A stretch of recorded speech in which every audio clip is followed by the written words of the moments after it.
இன்றைக்கி முட்டையும் உருளைக்கிழங்கையும் வச்சு கிரேவி பண்ண போகிறேங்க.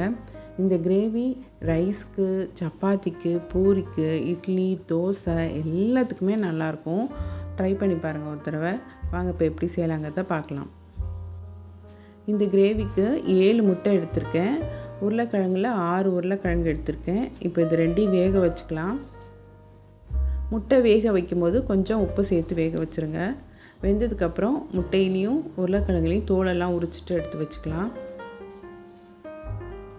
உருளைக்கிழங்குல தோலை உரிச்சிட்டு சின்ன சின்ன பீஸாக கட் பண்ணி வச்சுக்கோங்க. குட்டி குட்டி பீஸாக இருந்ததுன்னா நம்ம எடுத்து சாப்பிட நல்லாயிருக்கும். அதனால் சின்ன சின்ன பீஸாக கட் பண்ணி எடுத்து வச்சுக்கோங்க. இந்த அளவுக்கு கட் பண்ணிக்கோங்க. இப்போ 2-3 ஸ்பூன் ஆயில் எடுத்துக்கலாங்க. அதில் ஒரு சின்ன துண்டு பட்டை, 2 கிராம்பு, ஒரு அன்னாசிப்பூ, கொஞ்சம் கல்பாசி, ஒரு 1/4 ஸ்பூன் சோம்பு இதெல்லாம் பொரிஞ்சதுக்கப்புறம் 2 பெரிய வெங்காயம் எடுத்துருக்கேன். அதை நீல வாக்கில் கட் பண்ணிவிட்டு சேர்த்துக்கலாம். அது கூட கொஞ்சம் கருவேப்பிலை, 2 பச்சை மிளகாய் சேர்த்துருக்கேங்க. இதை இப்போ நல்லா வதக்கிக்கலாம். வெங்காயம் கண்ணாடி பதம் வந்தால் போதுங்க. ரொம்ப ப்ரௌனாலாம் வதக்க தேவையில்லை. அதுக்கப்புறம் ஒரு 2 ஸ்பூன் இஞ்சி பூண்டு பேஸ்ட்டு சேர்த்துட்டு அதையும் நல்லா வதக்கி விட்டுடலாம்.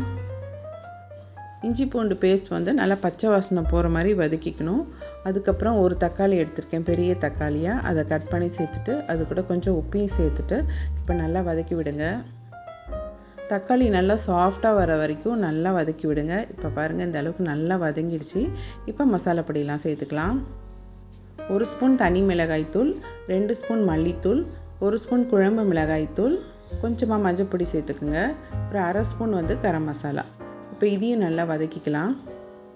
இந்த மசாலா பொடியும் நல்லா பச்சை வாசனை போகிற மாதிரி இந்த வெங்காயம் தக்காளியோடு சேர்த்து நல்லா வதக்கிக்குங்க. அடுப்பை மீடியம் ஃப்ளேம்லேயே வச்சுட்டு வதக்கிக்குங்க. வதக்கினதுக்கப்புறம் நம்ம கட் பண்ணி வச்சுருக்க அந்த உருளைக்கிழங்கு அது கூட சேர்த்துட்டு அதையும் நல்லா வதக்கிடலாம். உருளைக்கிழங்கு இந்த வெங்காயம் தக்காளியோட நல்லா வதக்கணுங்க. ஒரு 2 நிமிஷமாவது வதக்கி விடணும். இப்போவே நல்ல மணமாக இருக்குங்க. டேஸ்ட் நல்லாயிருக்கும் இந்த உருளைக்கிழங்கு மசாலாவோடு சேர்த்து வதக்கும் போது.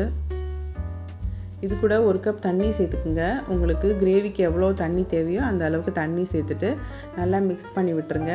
உப்பு காரம்லாம் செக் பண்ணிக்கோங்க இந்த டைமில். இப்போ தேங்காய் பேஸ்ட் ஒன்று அரைக்கணுங்க. அதுக்கு 4 ஸ்பூன் தேங்காய் துருவல் எடுத்துக்குங்க. அது கூட 1 ஸ்பூன் சோம்பு சேர்த்துட்டு கொஞ்சமாக தண்ணி சேர்த்து நல்லா நைஸ் பேஸ்ட்டாக அரைச்சிக்குங்க. அதையும் இந்த கிரேவியோடு சேர்த்துட்டு நல்லா மிக்ஸ் பண்ணி விட்டுருங்க. இப்போ அடுப்பை மீடியம் ஃப்ளேம்லேயே இருக்கட்டுங்க.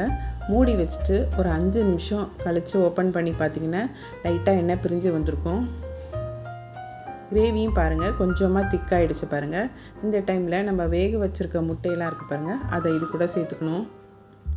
முட்டையை அப்படியே சேர்த்துடாமல் லைட்டாக கொஞ்சமாக கத்தியால் அங்கங்கே கொஞ்சமாக கீறிட்டிங்கன்னா மசாலாலாம் உள்ளே சேரும். அதே மாதிரி எல்லா முட்டையிலையும் லைட்டாக கீறிட்டு நம்ம கிரேவி கூட சேர்த்துக்கலாம். இப்போ எல்லா முட்டையும் சேர்த்ததுக்கப்புறம் லைட்டாக கிளறி கொடுங்க. முட்டையெல்லாம் கிரேவிக்குள்ளே போகிற மாதிரி கிளறி கொடுங்க. கொஞ்சம் வேகமாக கிளறிட்டிங்கன்னா முட்டையெல்லாம் உடஞ்சிரும். அதுக்கப்புறம் மூடி வச்சுட்டு ஒரு 10 நிமிஷங்க சிம்மில் வச்சு எடுத்திங்கன்னா கிரேவி ரெடி ஆகிடும். இப்போ பாருங்கள், கிரேவி ரெடி ஆகிடுச்சு. கடைசியாக மல்லி இலை கொஞ்சமாக போட்டுக்குங்க.